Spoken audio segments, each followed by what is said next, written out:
Welcome to The Road. This is a weekly podcast of All Saints Lutheran Church. I'm your host, John Pedersen, and I serve as pastor. Each week, we reflect on faith, life, and navigating the road ahead.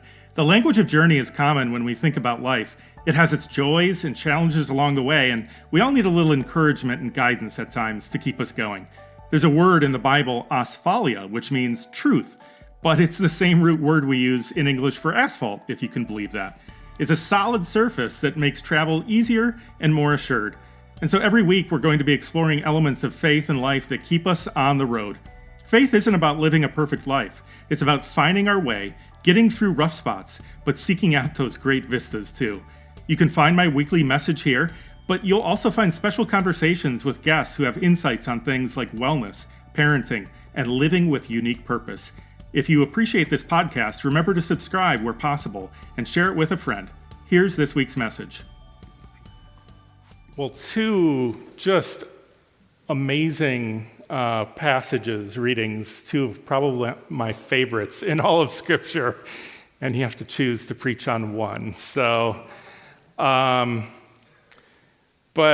both, I think, speak today to our series Beyond. Both are asking and showing us how we're called to move beyond certain things.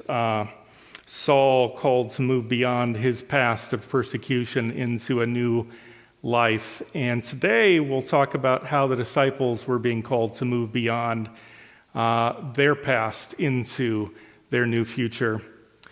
But I want to begin by asking you a question, and that is, where is your happy place? Do you have a happy place that you think of? Is there a place, maybe literal place, could be figurative, that you sometimes return to, if not physically, then mentally, when you kind of reminisce about things? You've heard me talk about one of my happy places. You can see me smiling already on a few occasions, and that is the Pacific Northwest. I did my internship an hour north of Seattle. It was my first experience serving in a full pastoral role, and so I have fond memories of it for that reason. For me, it's one of the most beautiful places I've ever had the chance to live, even if for a short time, with mountains next to ocean and all of the unique experiences, smells and sounds and tastes and sights that come along with that unique place. On top of it, the Skagit Valley, where I served, is one of the most fertile areas in the world on an ancient alluvial plain, and among many other crops, it's home to one of the most popular tulip festivals. Tulips as far as the eye can see. It's something worth seeing in your lifetime. So on occasion, when my phone, will flash photos or images that happened on this day from past trips or whatever, I'm just taken back for a minute or two to relive some of that. But of course, we tend to mythologize the past, and the full year that I spent in that area truly was wonderful, but the first days and weeks after my arrival there were a bit disappointing. And the church had hosted interns for many years and had great housing for previous interns, but that had changed, and they had done their best to arrange something new for the intern to live right across the street from the church. But unbeknownst to them, the tenants who were vacating the apartment before I arrived had left it in a nearly unlivable condition. And so I won't go into the details on it now, but as members helped me move my boxes and luggage into this place the day I arrived, I was in a kind of state of shock as we walked into this apartment. And many of those who were helping me had the same reaction. And they were, a bit embarrassed. And it was quickly determined that I couldn't live there. And one of the kindest older couples you can imagine opened up a spare bedroom for me in their home. And I spent some period of days or weeks, which I've forgotten the number of, in their spare bedroom, trying to figure out where I would live. And I did end up, after some searching, find an inexpensive local apartment that suited me just fine. But dejected probably didn't sum up that initial reaction that I had when I showed up. After days of traveling across country with, all kinds of excitement and expectations of what was to come in this new chapter. But I moved through that, and I remember my supervising pastor at the time told me I was the most flexible person he had ever met. I don't know if that's actually true, but I certainly was at that time. And I worked to identify a new solution. I moved beyond that early disappointment, and it truly, truly became a wonderful year. But I share that because our favorite memories of the past are commonly exaggerated or glossed over. We know that, but sometimes the most beautiful moments of life can be woven together with pain as well, and they're inseparable, it seems, at times. It can be tempting to go back to an idyllic past that never existed, at least with the kind of perfection that we imagine it. Is there a past that you tend to mythologize while conveniently leaving some details out? Today's story of the resurrected Jesus appearing to the disciples on the shores of the Sea of Galilee, also known as the Sea of Tiberias, is one of my very favorites, as I mentioned. You probably noticed it was on the long side. And you might wonder why. Why would John share so many details except that he cherished that moment and remembered it with such great fondness, even if woven together with some bittersweet sentiments as well? Can you almost take in the smells of freshly caught fish over fire and freshly baked bread as if you were there with them? All of this on a beach at first light with the waves lapping the shore. And this idyllic moment will be accompanied later by some more piercing comments, which I'll mention later. But in John's gospel, this is the first story after the events of Easter morning and Easter evening.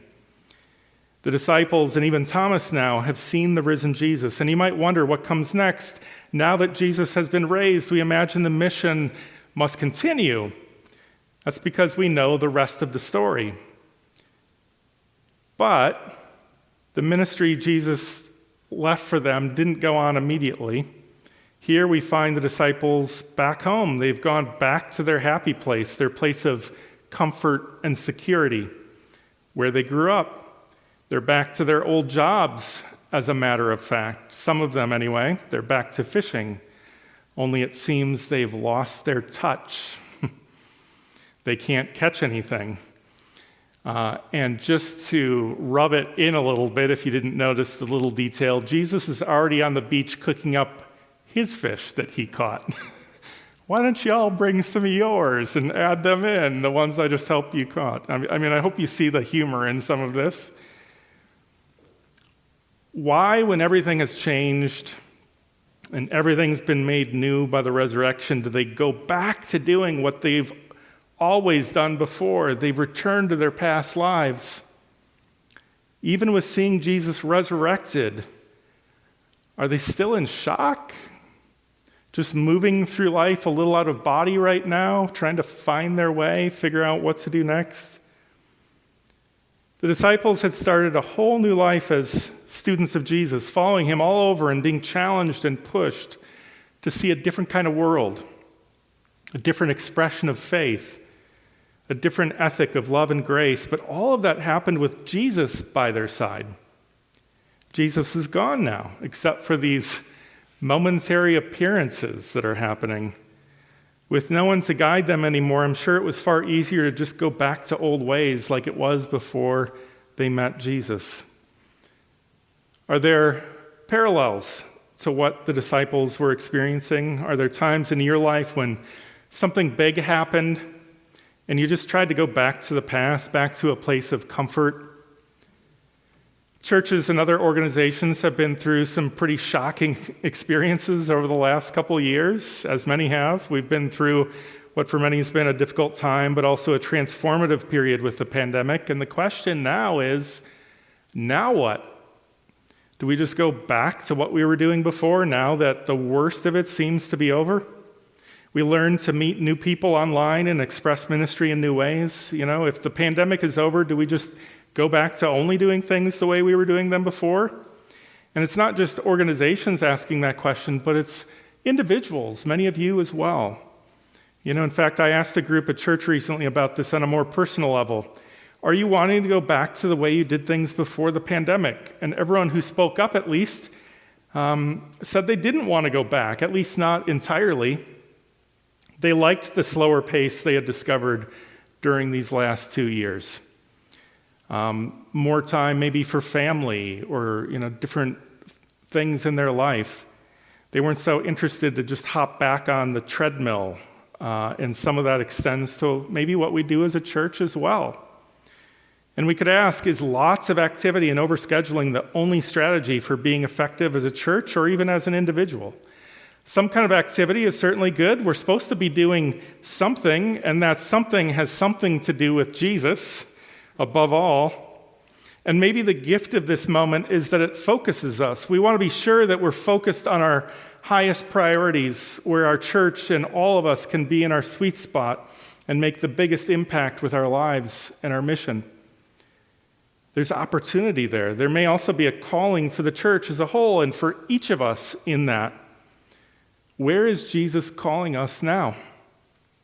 To go back to some past that worked more or maybe less before? Or is Jesus calling us to go beyond that now? Even with new clarity, it can take time to live into something new. There can be trepidations and second thoughts. The Israelites famously had second thoughts and regrets halfway through the desert on their way to the Holy Land. But today, at the Sea of Galilee, Jesus teaches the disciples another approach to fishing, which works.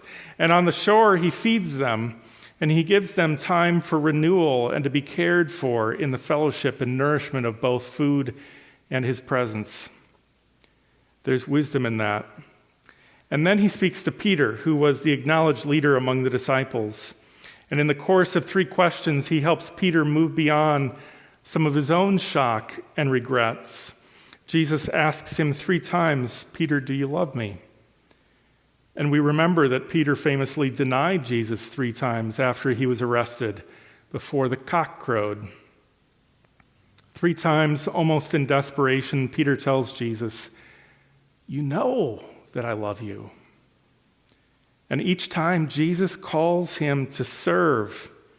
And that call to serve, by the way, comes with some stark warning, as we heard. Someone else will fasten a belt around you and take you where you do not wish to go.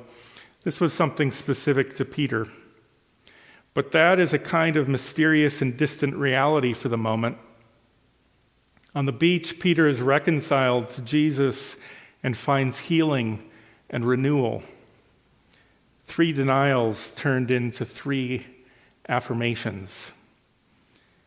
Maybe those 3 questions could be ours. Jesus speaking to us, to you. Do you love me? Do you love me? Do you love me? And if so, what comes next? We're all called to be healed, to receive grace for moments we've not lived up to our own passionate commitments like Peter.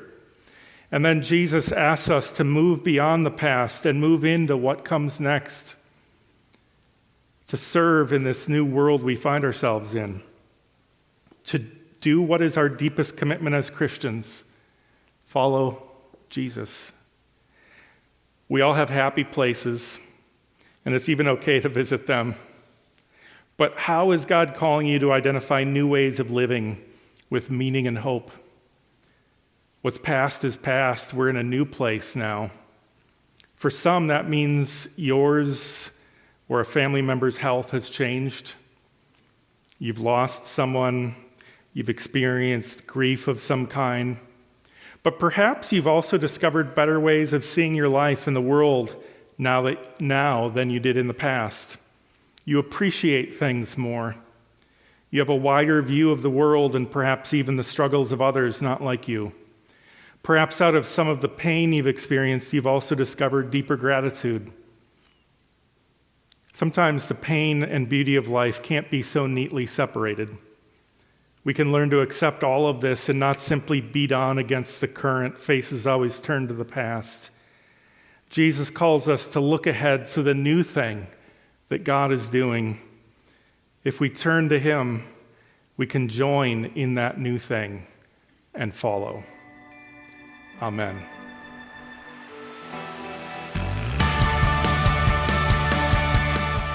That's this week's message. You don't have to navigate the road ahead alone.